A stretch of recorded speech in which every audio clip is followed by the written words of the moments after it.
Assalomu alaykum, hurmatli talabalar. Bugun biz sizlar bilan giyohvoro tizimlari va texnologiyalari fanidan qurilish sohasida giyohvoro tizimlarining qo'llanilishi raqamli transformatsiya orqali qurilishni yangi darajaga ko'tarish mavzusida suhbatlashamiz. Keling, avvalo bilib olaylik, giyohvoro tizimi nima? Giyohvoro tizimi geografik ma'lumotlarni to'plash, saqlash, tahlil qilish va vizualizatsiya qilishning rivojlangan tizimi.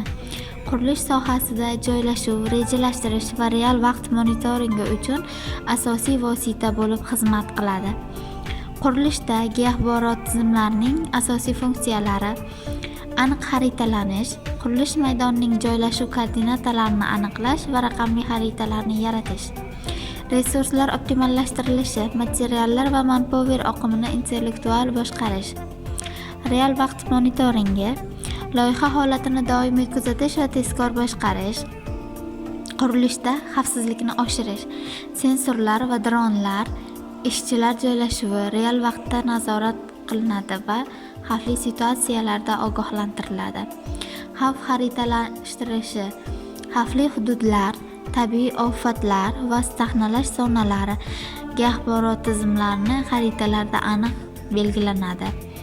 Proaktiv himoya, oldindan masalalarni aniqlash orqali ishchilar uchun xavfsiz ish sharoitlari yaratiladi.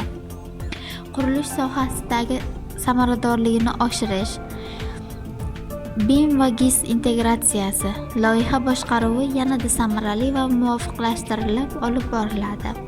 Resurslar optimallashtirilishi, materiallar yetkazib berish va ishchi kuchi taqsimotida hech qanday behuda vaqt yo'qotmaydi.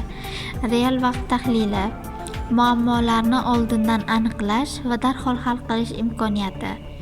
Giyohvoro tizimlarining kelajakdagi istiqbollari: sun'iy intellekt integratsiyasi, avtomatlashtirilgan tahlil va chuqur ma'lumot qayta ishlash, raqamli egizaklar, qurilish jarayonlarini real vaqtda simulyatsiya qilish va prognozlashtirish, barqaror qurish, ekologik toza va samarali loyihalarni rejalashtirishda giyohvoro tizimlarining qo'llanilishi.